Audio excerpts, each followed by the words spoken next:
बाबा साहब का विजन, उनकी प्रेरणा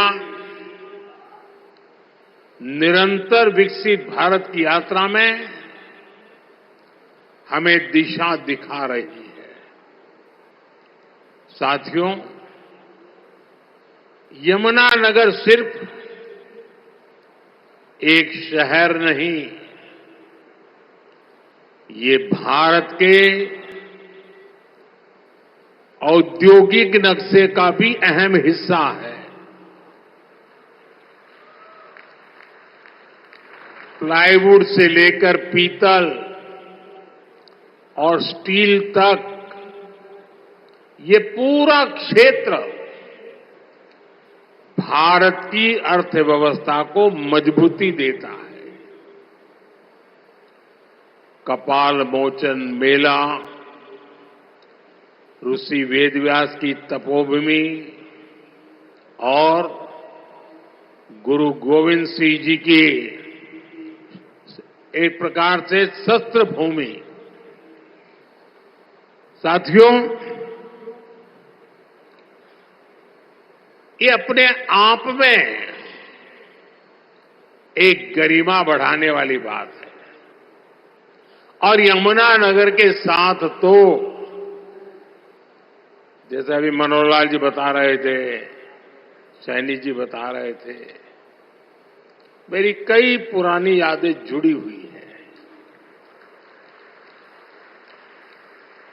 जब मैं हरियाणा का प्रभारी था तो पंचकुला से यहां आना जाना लगा रहता था। यहां काफी सारे पुराने कार्यकर्ताओं के साथ मुझे काम करने का अवसर मिला है। ऐसे कर्मठ कार्यकर्ताओं की परंपरा आज भी चल रही है। साथियों, हरियाणा लगातार तीसरी बार डबल इंजन सरकार के विकास की डबल रफ्तार को देख रहा है। और अब तो सैनी जी कह रहे हैं ट्रिपल सरकार। विकसित भारत के लिए विकसित हरियाणा, ये हमारा संकल्प है। इस संकल्प की सिद्धि के लिए, हरियाणा के लोगों की सेवा के लिए,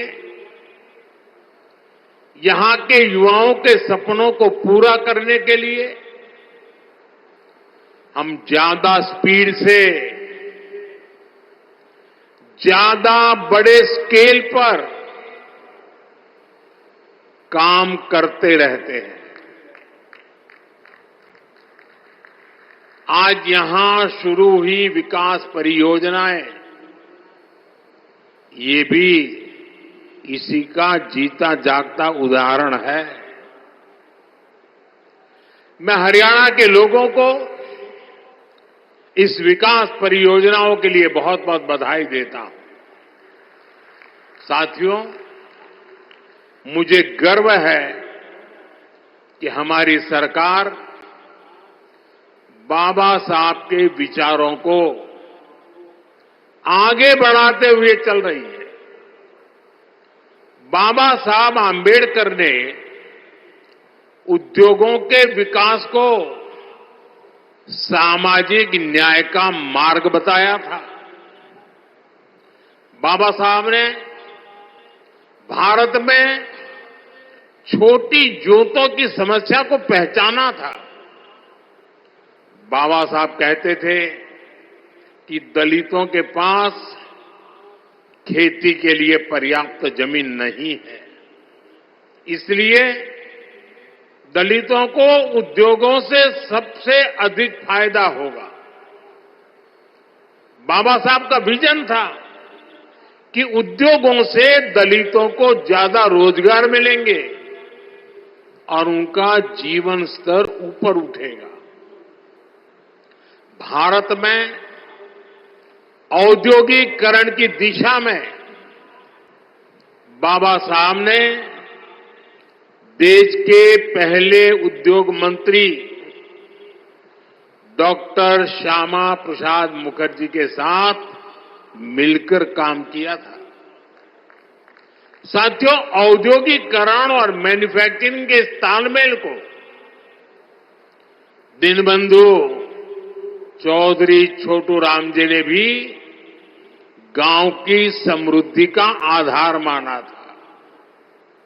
वो कहते थे, गांवों में सच्ची समृद्धि तब आएगी जब किसान खेती के साथ साथ छोटे उद्योगों के माध्यम से भी अपनी आय बढ़ाएगा। गांव और किसान के लिए जीवन खपाने वाले चौधरी चरण सिंह जी की सोच भी इससे अलग नहीं थी। चौधरी साहब कहते थे, औद्योगिक विकास को कृषि का पूरक होना चाहिए। दोनों हमारी अर्थव्यवस्था के स्तंभ हैं। साथियों, मेक इन इंडिया के, आत्मनिर्भर भारत के मूल में भी यही भावना है, यही विचार है, यही प्रेरणा है। इसलिए हमारी सरकार भारत में मैन्युफैक्चरिंग पर इतना बल दे रही है। इस वर्ष के बजट में हमने मिशन मैन्युफैक्चरिंग की घोषणा की है। इसका मकसद है कि दलित, पिछड़े, शोषित, वंचित नौजवानों को ज्यादा से ज्यादा रोजगार मिले, नौजवानों को जरूरी ट्रेनिंग मिले, व्यापार कारोबार का खर्चा कम हो, एमएसएमई सेक्टर को मजबूती मिले, उद्योगों को टेक्नोलॉजी का लाभ मिले और हमारे उत्पाद दुनिया में सबसे बेहतरीन हो। इन सारे लक्ष्यों को प्राप्त करने के लिए बहुत जरूरी है कि देश में बिजली की कोई कमी न हो। हमें एनर्जी में भी आत्मनिर्भर होना ही होगा। इसलिए आज का ये कार्यक्रम बहुत अहम है। आज Dinbandhu Chaudhary Chhoturam thermal power plant की तीसरी इकाई का काम शुरू हुआ है। इसका फायदा यमुनानगर को होगा, उद्योगों को होगा। भारत में जितना औद्योगिक विकास, जैसे प्लाईवुड बनता है, उसका आधा तो यमुनानगर में होता है। यहां एल्यूमिनियम, कॉपर और पित्तल के बर्तनों की मैन्युफैक्चरिंग बड़े पैमाने पर होती है। यहीं से पेट्रोकेमिकल प्लांट के उपकरण दुनिया के कई देशों में भेजे जाते हैं। बिजली का उत्पादन बढ़ने से इन सभी को फायदा होगा। यहां मिशन मैन्युफैक्चरिंग को मदद मिलेगी। साथियों, विकसित भारत के निर्माण में बिजली की बहुत बड़ी भूमिका होने वाली है और हमारी सरकार बिजली की उपलब्धता बढ़ाने के लिए चौतरफा काम कर रही है। चाहे वन नेशन वन ग्रिड हो, नए कोल पावर प्लांट हो, सोलर एनर्जी हो, न्यूक्लियर सेक्टर का विस्तार हो, हमारा प्रयास है कि देश में बिजली का उत्पादन बढ़े, राष्ट्र निर्माण में बिजली की कमी बाधा न बने। लेकिन साथियों, हमें कांग्रेस के दिनों को भी भूलना नहीं चाहिए। हमने 2014 से पहले, जब कांग्रेस की सरकार थी, वो दिन भी देखे हैं, जब पूरे देश में ब्लैकआउट होते थे, बिजली गुल हो जाती थी। कांग्रेस की सरकार रहती तो देश को आज भी ऐसे ही ब्लैकआउट से गुजरना पड़ता। न कारखाने चल पाते, न रेल चल पाती, न खेतों में पानी पहुंच पाता। यानी कांग्रेस की सरकार रहती तो ऐसे ही संकट बना रहता, बढ़ता रहता। अब इतने वर्षों के बाद, प्रयासों के बाद आज हालात बदल रहा है। बीते एक दशक में भारत ने बिजली उत्पादन की क्षमता को करीब करीब 2 गुना किया है। आज भारत अपनी जरूरत को पूरी करने के साथ साथ पड़ोसी देशों को बिजली निर्यात भी करता है। बिजली उत्पादन, इस पर भाजपा सरकार के फोकस का लाभ हमारे हरियाणा को भी मिला है। आज हरियाणा में 16,000 मेगावाट बिजली का उत्पादन होता है। हम आने वाले कुछ सालों में एक क्षमता 24,000 मेगावाट तक पहुंचाने का लक्ष्य लेकर के काम कर रहे हैं। साथियों, एक तरफ हम थर्मल पावर प्लांट में निवेश कर रहे हैं, तो दूसरी तरफ देश के लोगों को पावर जनरेटर बना रहे हैं। हमने पीएम सूर्यघर मुफ्त बिजली स्कीम शुरू की है। अपने छत पर सोलर पैनल लगाकर आप अपना बिजली का बिल 0 कर सकते हैं। इतना ही नहीं, जो अतिरिक्त बिजली का उत्पादन होगा उसे बेचकर कमाई भी कर सकते हैं। अब तक देश के 1.25 करोड़ से ज्यादा लोग इस योजना के तहत रजिस्ट्रेशन करा चुके हैं। मुझे खुशी है कि हरियाणा के भी लाखों लोगों ने इससे जुड़ने के लिए अप्लाई किया है। और जैसे जैसे इस योजना का विस्तार हो रहा है, इससे जुड़ा सर्विस इकोसिस्टम भी बड़ा हो रहा है। सोलर सेक्टर में नई स्किल्स बन रही है, एमएसएमईज के लिए नए मौके बन रहे हैं और युवाओं के लिए अनेक अवसर तैयार हो रहे हैं। साथियों, हमारे छोटे छोटे शहरों में छोटे उद्योगों को पर्याप्त बिजली देने के साथ ही सरकार इस तरफ भी ध्यान दे रही है कि उनके पास पर्याप्त पैसे रहे। कोरोना काल में एमएसएमई को बचाने की लाखों करोड़ों रुपए की सहायता सरकार ने दी है। छोटे उद्योग भी अपना विस्तार कर सके, इसके लिए हमने एमएसएमई की परिभाषा बदली है। अब छोटे उद्योगों को ये डर नहीं सताता कि जैसे ही वो आगे बढ़े सरकारी मदद छीन जाएगी।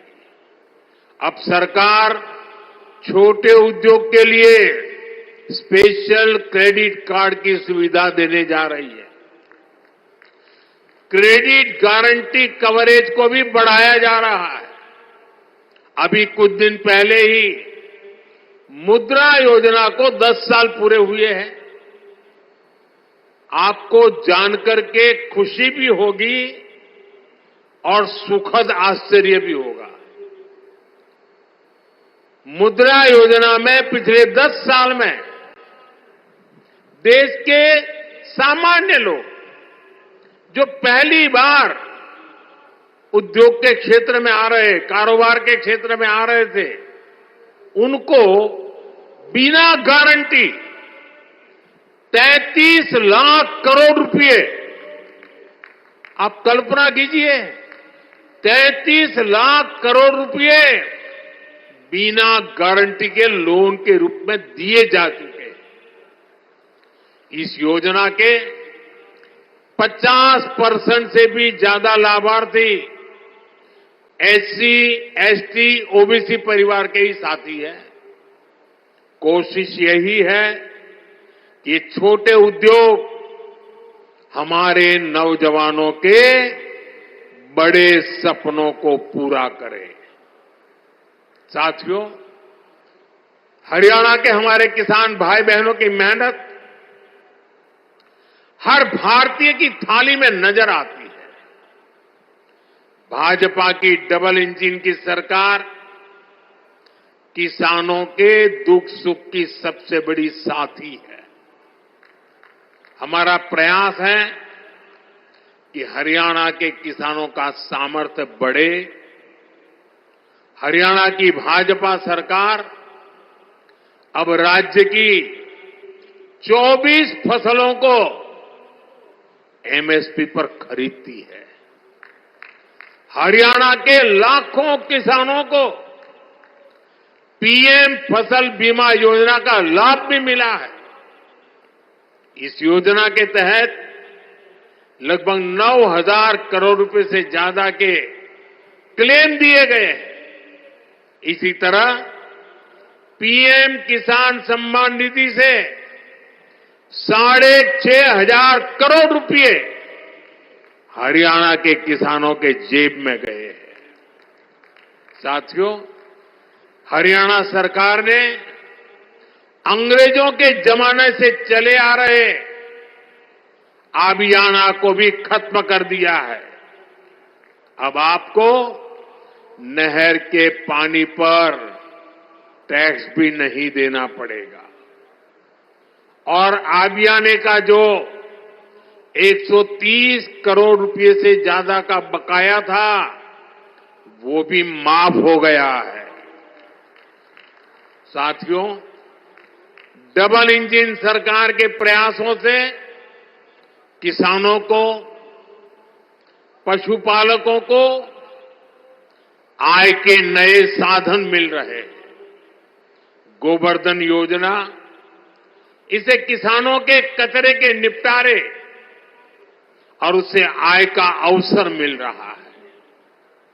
गोबर से, खेती के अवशेष से, दूसरे जैविक कचरे से बायोगैस बनाई जा रही है। इस वर्ष के बजट में देश भर में 500 गोवर्धन प्लांट बनाने की घोषणा की गई है। आज यमुनानगर ने भी नए गोवर्धन प्लांट की आधारशिला रखी गई है। इससे नगर निगम के भी हर साल 3 करोड़ रुपए बचेंगे। गोवर्धन योजना स्वच्छ भारत अभियान में भी मदद कर रही है। साथियों, हरियाणा की गाड़ी अब विकास के पथ पर दौड़ रही है। यहां आने से पहले मुझे हिसार में लोगों के बीच जाने का अवसर मिला। वहां से अयोध्या धाम के लिए सीधी हवाई सेवा शुरू हुई है। आज रेवाड़ी के लोगों को बाईपास की सौगात भी मिली है। अब रेवाड़ी के बाजार, चौराहों, रेलवे फाटकों पर लगने वाले ट्रैफिक जाम से लोगों को छुटकारा मिल जाएगा। ये 4 लेन का बाईपास गाड़ियों को बड़ी आसानी से शहर से बाहर निकाल देगा। दिल्ली से नारनौल की यात्रा में 1 घंटा समय कम लगेगा। मैं आपको इसकी बधाई देता हूं। साथियों, हमारे लिए राजनीति सत्ता सुख का नहीं, सेवा का माध्यम है। जनता की भी सेवा का माध्यम और देश की सेवा का भी माध्यम। इसलिए भाजपा जो कहती है उसे डंके की चोट पर करती भी है। हरियाणा में तीसरी बार सरकार बनने के बाद हम लगातार आपसे किए वायदे पूरे कर रहे हैं, लेकिन कांग्रेस शासित राज्यों में क्या हो रहा है? जनता से पूरा विश्वासघात। पड़ोस में देखिए, हिमाचल में जनता कितनी परेशान है। विकास के, जन कल्याण के सारे काम ठप पड़े हैं।